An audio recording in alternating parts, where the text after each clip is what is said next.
तो दोस्तों स्वागत है आप सबका रियल एस्टेट गेम चेंजर की सीरीज में। और जैसा कि आप जानते हैं हम हर इंटरव्यू में आपके लिए एक रियल एस्टेट सीईओ, एक रियल एस्टेट डायरेक्टर की स्टोरी आपके लिए लेकर आते हैं। आज की स्टोरी बहुत ही स्पेशल है। ये real estate game changer series में आप आज जिनसे मिलने वाले हैं वो है PRM Begraj group from Siliguri West Bengal के एक बहुत अच्छी रियल एस्टेट कंपनी के डायरेक्टर जिनका ग्रुप 20 साल पहले 20+ इयर्स का इन एक्सपीरियंस है। 30+ से ज्यादा प्रोजेक्ट ये लोग सिलीगुड़ी और उसके आसपास डिलीवर कर चुके हैं। 2000 से ज्यादा सेटिस्फाइड इनके कस्टमर्स हैं और 20 से 25 लाख स्क्वायर फीट का लैंड डेवलप करके सेल कर चुके हैं। तो आज मैं आपको मिलाने वाला हूं मिस्टर उत्सव मित्तल जी से। He is the executive director of PRM Begraj group from Siliguri West Bengal. He is a fitness enthusiast and loves to follow all sports. आपको ये सब इसलिए बता रहा हूं क्योंकि इंटरव्यू बहुत इंटरेस्टिंग होने वाला है और इतने सारे लोग जो ये इंटरव्यूज को पसंद कर रहे हैं। आप क्यों पूरे इंटरव्यू में हमसे जुड़े रहे ये जरूरी है जानना कि भारत के एक ऐसे सिटी में जो वैसे तो बहुत फेमस है एज अ पिकनिक स्पॉट, घूमना लोग सिलीगुड़ी के आसपास बहुत पसंद करते हैं, लेकिन एक रियल एस्टेट सीईओ की स्टोरी वहां से हम आपके लिए लेकर आए। तो this is a really special one. जुड़े रहिए। मैं स्वागत करता हूं उत्सव मित्तल जी का। Sir, real estate game changer series में आपका स्वागत है। धन्यवाद।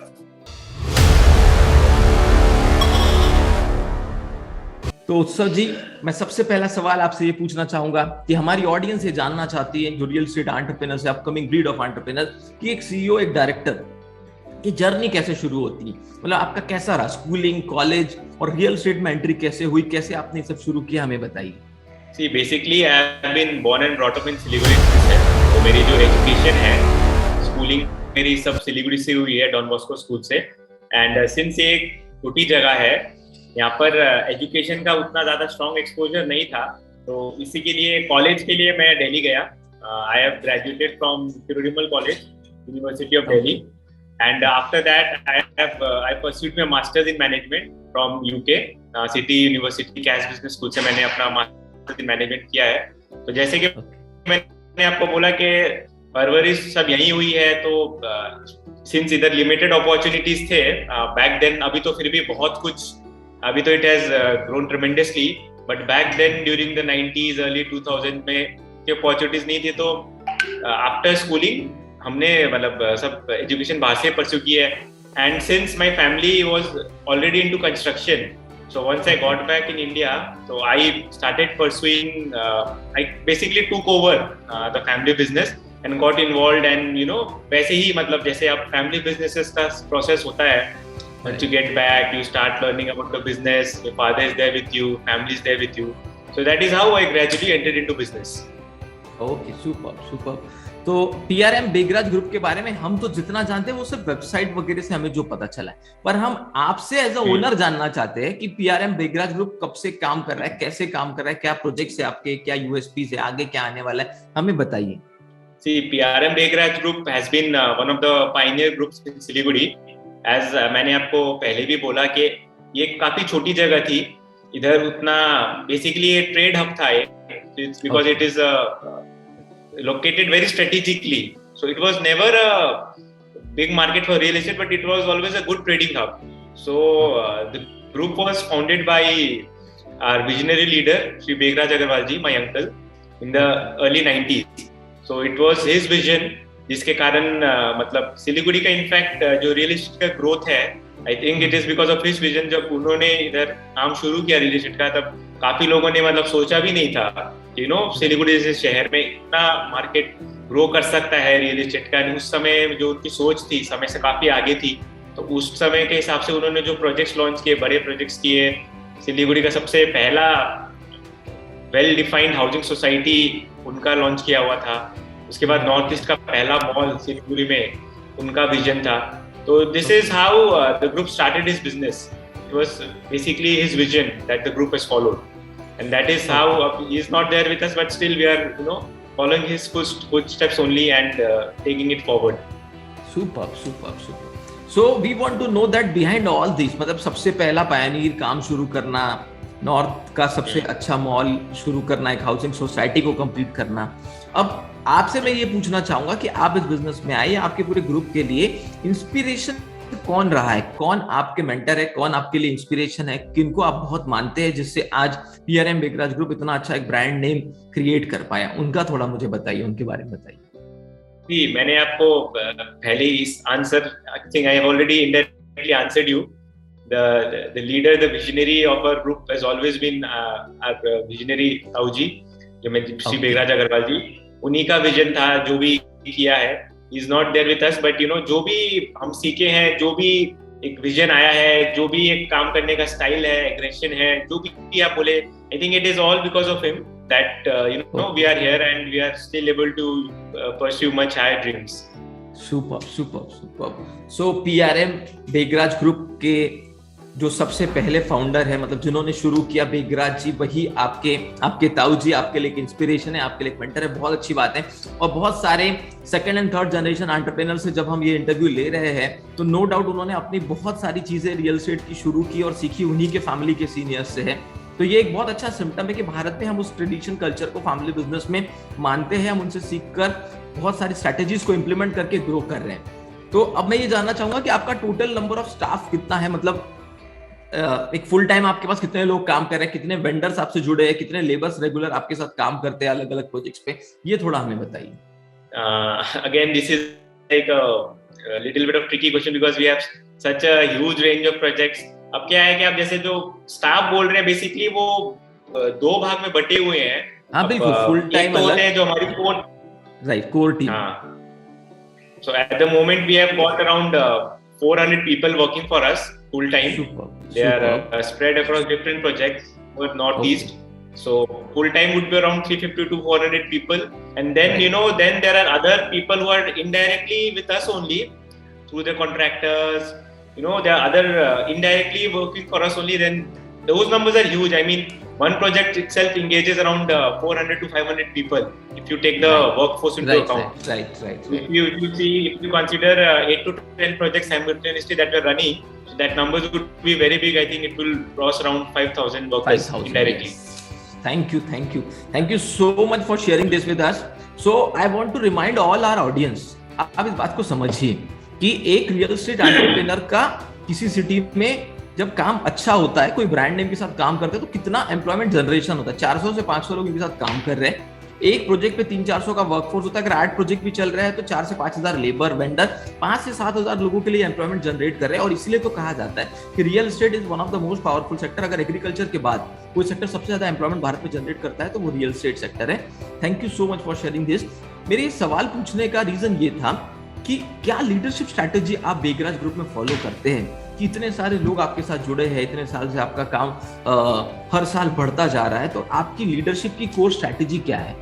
See, basically leadership strategy बहुत ही simple है, it's not complicated. We have divided our teams into various departments.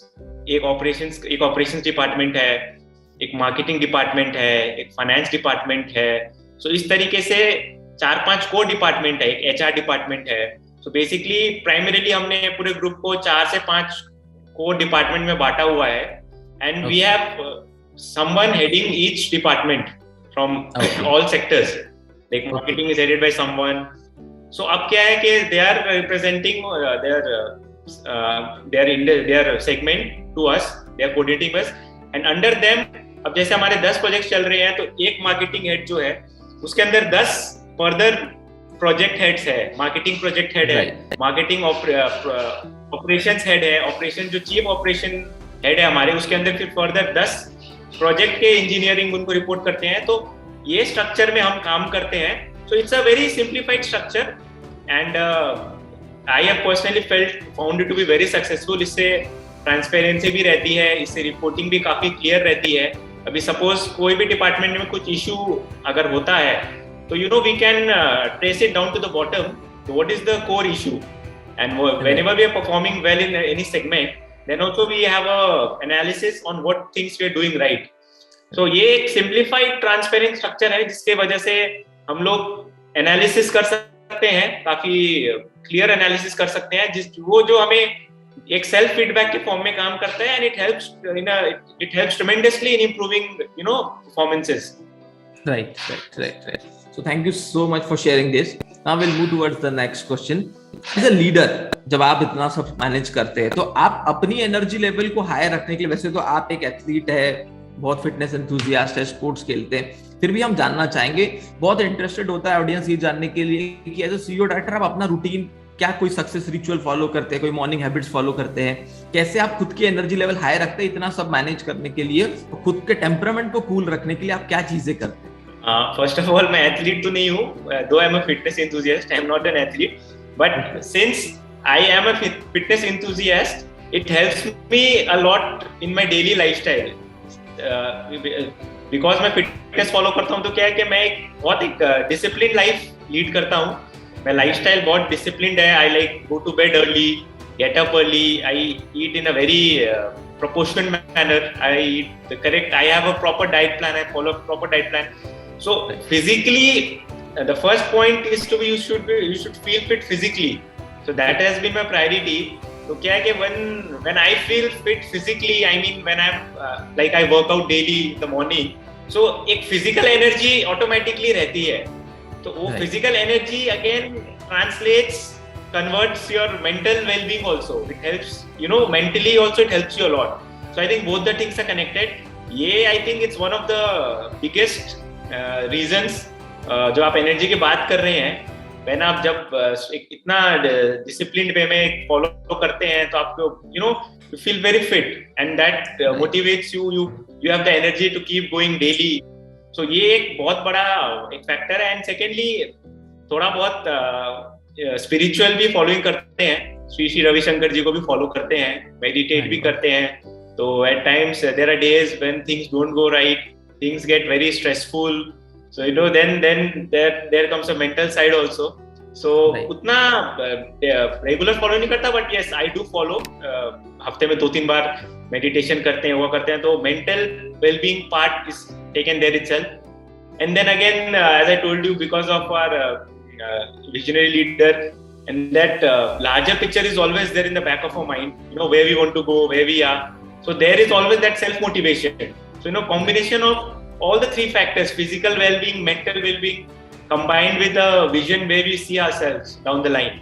So all three factors combined, gives you the drive and the push to take that leap ahead. Thank you so much for sharing this. मतलब physical exercises का combination और meditation, इससे आप अपना physical और mental दोनों level को एकदम स्ट्रांग रखते हैं. Thank you so much for sharing this. अब बात करते हैं टीम की. एक पावरफुल टीम आपके पास है तो इतना सब कुछ आप कर पा रहे हैं, पर आप अपनी टीम को इंस्पायर और मोटिवेटेड कैसे रखते हैं? What are the things you are using, what are the strategies you are using in your company? See basically आज के दिन में we are heavily depending on CRMs. So that is one tool that we have, engaged very comprehensively. इससे क्या है, we always have a defined, हर चीज एक target oriented है. आप उसको सेल्स लगा लीजिए. सेल्स अगर आप पूछेंगे तो मंथली एक टारगेट लेके चलते हैं कि XYZ फिगर्स हमें अचीव करना है. और ऑपरेशंस की अगर बात करें तो हर एक वर्क प्रोग्रेस भी मॉनिटर करते हैं कि by the end of this month we see ourselves reaching at this stage of work. Next month we see reaching at this stage of work. Then we have the overall larger picture. How much time are we looking to complete this set of projects? So जैसे हमारी teams segregated है, वैसे ही हमारे department wise goals and micro planning काफी करके चलते हैं हम एक larger picture के साथ. There is micro planning at every stage. आज अगर हम selling की बात करें तो if we target let's say 50 units per month कि हमें sell करना है, तो 50 यूनिट्स के फर्दर माइक्रो प्लानिंग करते हैं कि ज्योग्राफिकली हम यहाँ 5 कर सकते हैं, डेमोग्राफिकली ये 5 हो सकते हैं. तो there is a lot of planning involved in every department, in every aspect of a business. So once we focus ourselves to achieve those targets, that is the best way to motivate your team. Actually they have a very clearly defined route which they need to take. So वो root को ही उनको motivate करके चलते हैं कि micro और macro level पे बहुत क्लियर है what are we looking at. So picture इतनी क्लियर रहती है तो it helps them to perform better. The biggest plus point with us is clarity in every step that we are doing. So I think this is one of our major, and through the software that we have, now everything is technology oriented driven. The technological aspect takes care of, detailing. Like it's not possible to sit with everything with everyone. So the software comes into the picture and we get a detailed analysis of any sort of report that you want. So ये सब मिला जुला के this is how we drive the team. Superb. Thank you so much for sharing this. I want to tell all our audience, आप बहुत ध्यान से समझिए, बहुत बड़ी चीज उन्होंने आज आपके साथ शेयर कर दी कि CRM के सॉफ्टवेयर का यूज करके, टेक्नोलॉजी का यूज करके, माइक्रो लेवल की प्लानिंग करके और क्लैरिटी के साथ हर डिसीजन लेके they have made a wonderful effort in Dehradun और इतनी पावरफुल टीम के साथ आज वो काम कर रहे हैं कि एक अच्छा ब्रांड नेम एस्टेब्लिश कर पाए हैं। तो आपको भी ये समझना बहुत जरूरी है दोस्तों कि अगर आपको एस्टेब्लिश करना है अपना ब्रांड नेम, तो ये वो लीडर्स है जिनको आप फॉलो कर सकते हैं। ऐसा कहा जाता है कि किसी सक्सेसफुल व्यक्ति को फॉलो कीजिए, अगर आप सही राह पे चलते तो उनका 50% 30% तो जरूर अचीव कर लेंगे। तो ये वो रियल एस्टेट सुपर हीरोज है, ये वो रियल एस्टेट गेम चेंजर्स हैं जिन्होंने भारत में मेहनत करके अपना एक वजूद, एक ब्रांड खड़ा किया है। आगे बढ़ते हैं सर, रियल एस्टेट में ग्लोबल इश्यूज भी कभी कभी आ जाते हैं, कभी कोई स्टेट रूल्स होते हैं, कभी लॉज होते हैं, कभी गवर्नमेंट की चीजें, तो ये आप कैसे मतलब मान लीजिए कोरोना आ गया, 1.5-2 साल बहुत सारी चीजें इंडियन रियल एस्टेट के मार्केट के बारे में कही गई, फिर कभी रेरा आ गया तो रियल एस्टेट रेगुलेटरी एक्ट की वजह से कुछ चेंजेस हुए, कभी मान लीजिए नोटबंदी का बहुत इंपैक्ट हुआ रियल एस्टेट की इंडस्ट्री पे। ये 2-3 चीजों से आपने कैसे डील किया और क्या इंपैक्ट हुआ आपकी कंपनी?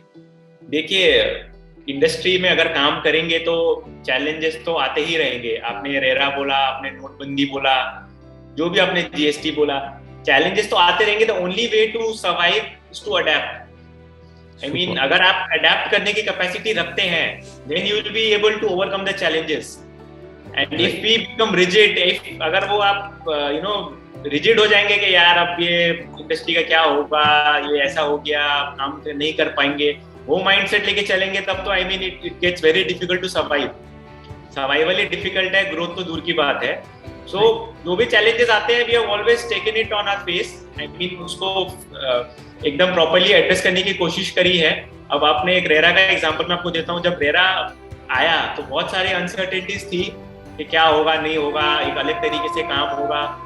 तो the best solution that we had was to understand what it is actually, what are the rules and regulations, and we try to build a team of 2 to 3 people who would dedicatedly look into this field. What changes does our existing business need in terms of operations, in terms of sales, because it had a very defined set of guidelines in all aspects. Especially Rera is primarily oriented towards selling. Customers protection उनका primary focus था। तो उसमें जो चीज हम paper पे नहीं कर रहे थे, उसको हमने एग्जीक्यूट कराना शुरू किया। थोड़े से इश्यूज आए, क्लैरिटी नहीं थे, but over the period of time उसमें जब लगे रहे, उसको परस्यू करते रहे, डेडिकेटेड टीम मेंबर्स उसमें सब्जेक्ट को लेके काम कर रहे थे, एक्सटर्नल एजेंसीज का भी सपोर्ट हमने लिया। तो this is how we overcame that challenge, not by, एक होता है कि not by cribbing about it, but by facing it on the face किया, उसको काफी ओपनली एम्ब्रेस किया, एंड ग्रेजुअली देखा कि मतलब ट्रांजिशन अच्छा रहा। आई फेल्ट के बाकी भी काफी प्लेयर्स रहते हैं। I think because of our focus on the regulations, we were able to adapt much better. तो this is how we go about it. अब शुरू में जब रियल एस्टेट का एक काम करते थे, उस टाइम पे तो सर्कल रेट का कोई कॉन्सेप्ट था नहीं, बाद में गवर्नमेंट ने वो भी कॉन्सेप्ट लाया। उस समय भी फिर सारा प्लानिंग वैसे ही किया कि अब इस सिस्टम से काम करना है। तो जैसे जैसे हिकअप्स आते हैं उसको एम्ब्रेस करते हैं, कोशिश करते हैं कि जितना उसको समझ पाए, उससे अडैप्ट कर पाए, यही पॉलिसी लेके आगे चलते हैं। Super, thank you so much for sharing this. और फ्लेक्सिबिलिटी और अडेप्टेबिलिटी का मंत्र अपनाकर इन्होंने इन सब चीजों के साथ डील किया। आगे बढ़ेंगे, ये बात करेंगे सर कि ऐसा कहा जाता है कि बहुत सारी किताबें लाइफ को कभी कभी चेंज कर देती है, other than the formal education what we take. So आपके रेगुलर एजुकेशन के अलावा कोई ऐसी किताब जो आपने पढ़ी हो, जो आपको बहुत इंस्पायर किया हो और इस इंडस्ट्री में आपको बहुत हेल्प किया हो, या वो कोई भी किताब हो सकती है, लाइफ से रिलेटेड, पर्सनल डेवलपमेंट से रिलेटेड, आप अगर ऑडियंस के साथ हमारी शेयर करना चाहे कोई ऐसी बुक जो आपको इंस्पायर करती है? देखिए, मैंने मतलब ऐसे तो मैं बहुत लोगों को फॉलो करता हूँ, बट जी टीवी के जो सुभाष चंद्र जी है, उनकी जो एक बुक आई थी, द जी फैक्टर, वो बुक मैंने पढ़ी थी। And though it's not related to real estate, but वो मेरे को काफी मोटिवेट किया because it shows his entrepreneur spirit कि वो जब भी कोई एक नए फील्ड में गए, though he was a newcomer in that field, how he excelled and came out on top every time. Super. And how he used to love taking up challenges. तो हालांकि वो रियल एस्टेट है, but personally I think it inspired me a lot कि मतलब जो बंदा उस field से बिलोंग नहीं करता है, उतना उसका पैशन है बिजनेस को लेके, उतना उसका एंटरप्रेन्योर स्पिरिट है, मतलब he has that zeal कि वो नए लाइन में घुस के भी पुराने प्लेयर्स को पीछे छोड़ के भी he excels in his field. So वो बुक पढ़ के मतलब बहुत ही मोटिवेटेड हुआ, बहुत ही मोटिवेट किया उसने कि मतलब जब एक बंदा इतना मैग्निफिसेंट करियर है कि मतलब अलग अलग अपॉर्चुनिटीज को पकड़ता है, उसको एक्सेल करता है उसमें, तो we what potential we can also unlock. I mean if we give our best we can definitely come out on top. And अगर आप रीजनली बात करें तो मिस्टर हर्षवर्धन न्यूटिया जी है, जो I think someone we can look up to. Bengal में I think one of the biggest players in real estate. He has been a role model कि बंगाल का अगर एक स्टेट पर्सपेक्टिव लेके चलूं रियल एस्टेट का, so I think I can always look up to him कि what are his, उन्होंने जिस हिसाब से अपने प्रोजेक्ट्स कैरी आउट किए हैं, उन्होंने अपने प्रोजेक्ट्स वेरियस पूरे नॉर्थ ईस्ट में किए हैं. Now is also diversifying. So regionally देखे तो he has always been a motivating factor for me. Superb. तो हम भी और डिटेल में हर्षवर्धन जी के बारे में जानना चाहेंगे. उनका क्या नाम से उनका ग्रुप फेमस है यहाँ पर? बंगाल अंबुजा. Okay, super. चलिए आगे बढ़ते हैं. अब ये एक बात बताइए कि लाइफ में जब हम अलग अलग चीजें सीखते हुए ग्रो करते हैं तो कोई ऐसी इंसिडेंट्स हमारे साथ घटित हो जाती है जो एक स्टोरी, टर्न अराउंड स्टोरी बन जाती है. वो हो सकता है जब आप सीख रहे थे बेगराज जी से, या जब आप अपने कॉलेज करियर में थे, या जब आपकी एंट्री हो गई किसी क्लाइंट के साथ डील करते समय, या कोई बड़ा प्रोजेक्ट का जब आप फाइनल कर रहे थे. कोई भी ऐसी स्टोरी आपके साथ घटित हुई तो आपको लगता है कि बहुत कुछ सीखने मिला, टर्न अराउंड स्टोरी थी. ऐसी कोई स्टोरी आप शेयर करना चाहेंगे? देखिए बेसिकली ऐसा कुछ एक स्टोरी नहीं है, बट मैं मतलब एक ड्रास्टिक स्टोरी में बिलीव भी नहीं करता कि मतलब कुछ एक life changing incident. I am more of a believer in taking things gradually and slowly and more of persevering. So my process, I have always been process oriented. तो suppose मुझे कुछ करना है तो बहुत ही स्लो एंड स्टेडीली उस process में ही बिलीव किया है कि मतलब ये प्रोसेस फॉलो करते जाए. रिजल्ट्स आज नहीं है, मे बी कल हो, परसों, but always kept on believing that I am doing the right things, so I need not worry about the results, rather stay patient and keep doing the things which I can do correctly. There have been times where performances अच्छे नहीं हुए हैं, sales अच्छे नहीं हुए हैं, but then I've always during those times tried to keep the motivation level high by following the basic processes, and ultimately I have realized that long term में that's the only thing that works. उतार चढ़ाव तो सबके आते रह सकते हैं. Sometimes people go through highs, go through lows, but I think if that base is strong, तो I think बहुत stable रह सकते हैं long run में, and it is always a better long term approach. Right. Thank you so much for sharing that. Now we'll move towards the core things related with real estate. अब मैं आपसे ये पूछना चाहूंगा कि मार्केटिंग ऐसा मानते हैं कि बहुत इंपॉर्टेंट रोल प्ले करता है real estate, but as a director point of view आपको क्या लगता है कि रियल एस्टेट में मार्केटिंग का क्या रोल है और आप लोग क्या स्ट्रेटजीज यूज करते हैं? Absolutely, marketing I think is the key. Marketing ही एक ऐसा चीज है जो आपको डिफाइन करता है. Marketing is such a huge subject, no? It's a huge subject. उसमें तरह की चीजें आती है. मार्केटिंग शुरू होता है आपका प्रोजेक्ट का प्राइसिंग से, आपका प्रोजेक्ट का नाम से, आपका प्रोजेक्ट का प्रेजेंटेशन से, आपके प्रोजेक्ट के थीम से. तो marketing I think is the art of the project. Marketing आप जैसे प्रोजेक्ट की करेंगे वैसे ही लोग आपको परसीव करेंगे, वैसे प्रोजेक्ट को परसीव करेंगे, and that is what will drive the project ultimately. अगर माल ही नहीं बिकेगा, मार्केटिंग ही नहीं करेंगे, तब तो फिर रियल एस्टेट का फायदा कुछ सेंस ही नहीं है. So marketing I think is आज के दिन में, एंड 10 साल पहले और आज के दिन का अगर आप डिफरेंस देखें तो industry has changed a lot. 15 years पहले मार्केटिंग का उतना इंपॉर्टेंस नहीं था. आज के दिन में I think it is of Paramount importance. अगर आप if you're not able to communicate to your buyers what product are you giving to them, you won't be able to perform, you won't be able to sell, you won't be there in the industry. So I think it is the most important aspect of the industry at the moment, marketing. Thank you so much. Now we'll talk about sales. Real estate में sales तो no doubt backbone है industry में. Sales नहीं होगा तो आपका money का flow नहीं होगा. लेकिन आपका मॉडल सेल्स का कैसा यूज करते हैं आप? मतलब आप क्या एम्प्लॉय ही सेल्स करते हैं, क्या चैनल पार्टनर आपके लिए कोर सेल करते हैं, या combination of employ and channel partner आप ऐसे रन करते हैं? कैसा combination. See, as I told you, the market is so competitive. So कोई भी अगर जरिया है सेल करने का, तो we try to utilize all the possible channels of sale. Okay. तो उसके टीम तो ऑब्वियसली है ही. चैनल पार्टनर्स का वैल्यू डे बाय डे बढ़ता जा रहा है. उनका कंट्रीब्यूशन भी overall it is increasing day by day. Right. Any form of sale, we have to adapt to it, and we cannot be again rigid minded कि नहीं इस form of sale में नहीं जाएंगे.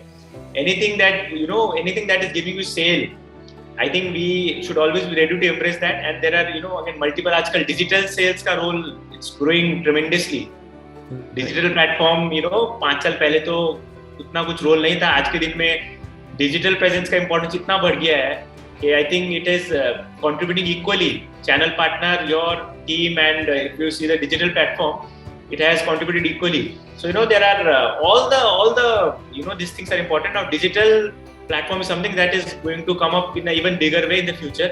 And हम देखेंगे धीरे धीरे जो proportion of sale है वो और digitally इंक्रीज करेगी. डिजिटल सेल्स का प्रोपोर्शन और फ्यूचर में भरने की उम्मीद है. Okay, thank you so much for sharing this. Operation वैसे तो आपने स्टार्टिंग में हमें बताया कि आप कितने अच्छे से सीआरएम सॉफ्टवेयर के थ्रू ऑपरेट करते हैं, तो वो तो चीजें हमारी ऑडियंस को वहीं समझ में आ गई कि आपके ऑपरेशंस कितने स्ट्रांग है. हम आगे बढ़ेंगे मैनेजमेंट डिपार्टमेंट की तरफ. मैनेजमेंट क्या रोल प्ले करता है, डिसीजन मेकिंग का क्या इंपॉर्टेंस है रियल एस्टेट में, और कैसे और मैनेजमेंट स्ट्रांग हो सकता है अगर आने वाले एंटरप्रेन्योर ये वीडियो देख रहे हैं? मैनेजमेंट का there are two aspects. Management का मैनेजमेंट अपना मेन रोल रहता है पॉलिसीज डिफाइन करना. अब for example from marketing point of view, let's say suppose we are planning to launch a project. So management will decide के what is the pricing that we are looking at, what price we want to sell, how many units, and at the end of the project what realization are we looking at. So management decides the policies of the project, and those policies are then executed by the team members. Same goes with operations also. The management decides how much they need to spend. There are various categories of projects. If we are doing an LIG project, the budget will be constrained. If we are doing an HIG project, the offerings will be much more, the budget will be higher. So management takes key decisions, key policy decisions कि क्या project का क्या budget लेके चल रहे हैं, what segment are we looking at for that project, and those decisions are then again, as I told you, implemented by the team. And then the management role is to monitor everything if things are going as per the policies of the management or not. This is a very primary thing how the thing goes. अब इसमें बहुत कुछ चीजें detailing के भी होती है, but overall basically primary face this is how things work. Thank you so much for sharing this. Now will move towards another aspect कि टीआरएम बेगराज ग्रुप का आगे का प्लान क्या है, क्या विजन और गोल्स है आपके आने वाले 5-10 साल के, ताकि सिलीगुड़ी का हर ऑडियंस ये जान सके कि उन्हें कितने अच्छे प्रोजेक्ट्स या और क्या क्या चीजें आप डिलीवर करने वाले. तो आपके क्या फ्यूचर प्लान्स? ये अभी आपने बोला कि सिलीगुड़ी की ऑडियंस जान सके कि आगे के क्या क्या है, तो हमारा सबसे बड़ा प्लान है कि सिलीगुड़ी से बाहर निकल के we geographically we go to a much broader area.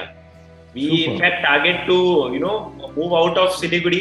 We will be there in Siliguri but have projects in all across northeast India, not just Bengal, but across northeast India also. We have already started doing that. We have projects lined up in different cities across North Bengal. So already our portfolio is beyond Siliguri now. We have around 7 to 8 projects lined up beyond Siliguri, and beyond Bengal also we have started working on that. Outside Bengal also 2 or 3 projects are lined up in the next 2-3 years. So primary focus, as you have said, कि आप next time जब interview ले तो सिलीगुड़ी के लोग नहीं बोल के उसको बोले कि नॉर्थ ईस्ट के लोग क्या और एक्सपेक्ट नहीं तो हम इसी इंटरव्यू में बोल देंगे कि नॉर्थ ईस्ट के लोग और इंडिया वेट कर रहा है अब आपका हर जगह जाने के लिए। हम तो चाहते हैं कि आप जितना ज्यादा एक्सपांड करें, जितने रियल एस्टेट गेम चेंजर्स को हम कवर कर रहे हैं, देखिए कि एक लीगेसी है। यूट्यूब पे अगर ये वीडियो अवेलेबल है, अगर ये बुक प्रिंट हो चुकी है और ये इतने सारे सीईओस आज ऑलरेडी बुक लॉन्च होने से पहले इतनी डिमांड है, तो ये एक लीगेसी इंटरव्यू हो रहा है। अब ज्यादा ध्यान रहेगा लोगों का इन बिल्डर्स के ऊपर जो कवर हो चुके हैं। तो हम तो चाहते हैं कि पूरा इंडिया आपका टॉप क्वालिटी का रियल एस्टेट के प्रोजेक्ट्स देखिए, आपके क्लाइंट बने, हम मिलके काम करें। ये तो सबसे बड़ा सपना होता है एक रियल एस्टेट एंटरप्रेन्योर का, किसी के भी साथ एज अ जॉइंट वेंचर में काम करना। चलिए, अगर मैं रियल एस्टेट सक्सेस मंत्र की बात करूं, तो आपने जो भी 20 साल में एक्सपीरियंस किया है, आपके हिसाब से ऐसे टू द पॉइंट 3-4 चीजें क्या करनी चाहिए कि रियल एस्टेट में आप अपना नाम और ब्रांड बना सकें? देखिए, एज आई टोल्ड यू कि मैं कुछ एक स्पेसिफिक 1-2 चीज को नहीं बिलीव करता कि ये 2 चीज करे तो नाम बने। I am rather a believer in, as I told you, following the correct processes. It's very simple. Yes. Follow the correct processes. Be patient. I think if you keep following the process correctly, things are bound to happen. Obviously, you have to be. There are few certain things you have. You need to be very dynamic. You need to be very well read about the industry so that you can, stay ahead with the time. You need to have that skill to develop a good team. Right. At times we see that people have much more capability, but at times they lack in building teams.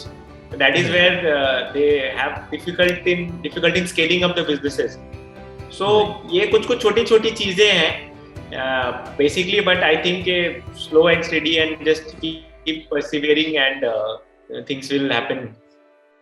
Okay, thank you so much for sharing this. Now we'll come to this aspect. आज जैसे real estate grow कर रहा है, एक training and coaching का, development का बहुत बड़ा रोल धीरे धीरे रियल एस्टेट इंडस्ट्री में।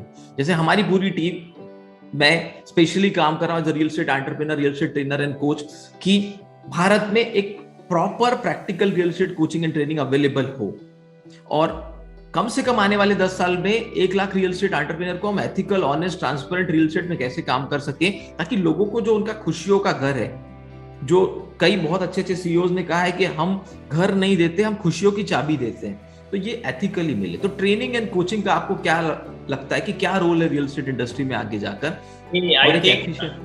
आई थिंक बहुत अच्छा एक आपने सब्जेक्ट टच किया है.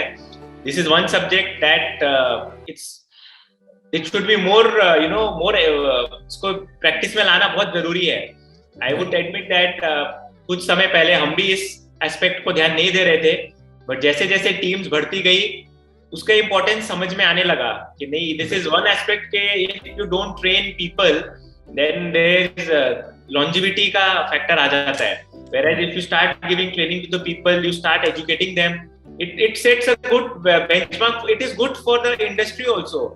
If suppose people are educated, एक industry के लिए भी एक अच्छा message आता है, and it is very good. And this is one subject that I also personally would want to go much deeper into. This is I think one area training which we can also work upon. Right. So I think a very good point raised by you. अगर कुछ training sessions होते हैं तो I would be more than keen to take those up. अभी existing में हम जो कर रहे हैं उतना बहुत ज़्यादा aggressive उसमें नहीं हुआ as I told you. But as I told you कि यार जो segmentation है department wise, since we have very senior and experienced person at the top, so वो अपने level पे जो जितना educate कर सकते हैं अपने subordinates को, उस model पे अभी existingly we are doing. But in the future, we need to have more of outside people, outside agencies to come in and give them a more comprehensive training program. Certainly, we need that. Thank you so much for sharing this. Now we will come to the last questions. Real estate में क्या आगे opportunities दिख रही है आपको और क्या कुछ challenges भी दिख रहे हैं? See, real estate में opportunities तो endless है. It is one thing that the land is limited, the resources are limited. And obviously, opportunities ये है कि real estate market is something that is bound to go appreciate only in the long run. Right. It is bound to go up. It is bound to appreciate. So that is, I think, the biggest opportunity. You are into an industry where the chances of industry going downslide is, I think, minimal in the long run. I'm saying, not in the short run. Right. So that is, I think, the biggest opportunity. Now it depends on you to get a right set of projects you should have. You should able to utilize the potential around your area that you have. And I think if you see the challenges, I think it's going to be a very, very competitive industry. It already is competitive, but the way the industry is coming up, new players are coming up, big players are coming up. It's going to be, you have to be very efficient to survive, because two wrong decisions can lead to a downfall of an entire project. So you have to be always aware of the competitive nature of the project, and you have to take very calculated decisions. It is one wrong decision can lead to a huge setback for the entire project. So I think the competition, you have to stay ahead of the competition to survive. So that is one of the challenge of the industry. Right. Thank you so much for sharing this. Now, the last advice for the marketing agencies and the advisors. They play a very important role in this industry, and day by day the culture of marketing agencies were growing. The advisors, the good educated people nowadays want to move towards as a freelancer, real estate consultant and all, and they want to start their agency. What advice you want to give to them? See, I don't think that I'm able enough to advise them. In fact, I am always looking to learn something from them. I ask them to advise us how we should improve our... No, but an advice related with how to select a good builder. Sometimes they get stuck. They don't get commissions on time. The project is not building on time. वो बेच तो देते हैं, उनको problems आती है. तो ये सब के लिए वो क्या देखकर? देखिए, I think someone, for instance, someone who is just new and starting his new venture, I think credibility of a builder, I think, is most important. Okay, at the past we have seen that one or two bad instances have spoiled the name of the entire industry. So it's very important. Most important, I think, the biggest factor in real estate is credibility of the builder. Even the buyers, when they are buying their homes, उनके लिए सबसे जो मैंने experience किया, most important है कि किसका project है. Who are the ones who are bringing that project? Because real estate is something that trust is very, very plays a huge factor. अगर आप ट्रस्ट उसका मेंटेन करके चलते हैं, तभी आप आगे बढ़ पाएंगे. सो यही एडवाइस दूंगा कि आप जब किसी के साथ काम करते हैं तो उसके पास्ट रिकॉर्ड देखे, बिल्डर के क्रेडेंशियल्स देखे, then will be very sorted कि मतलब क्या फर्क है XYZ में, ABC में. So this is one homework that everyone can do, and then accordingly they can start up their own thing. Okay, thank you so much for sharing this. So उत्सव जी, मैं तहे दिल से आपकी पूरी टीम का धन्यवाद देना चाहूंगा कि आपने अपना इतना कीमती समय निकालकर real estate game changer series में आने का डिसीजन लिया, आपके प्रैक्टिकल एक्सपीरियंसेस को शेयर किया. उसके लिए आपकी टीम का, मेरी और मेरी टीम की तरफ से तहे दिल से बहुत बहुत धन्यवाद.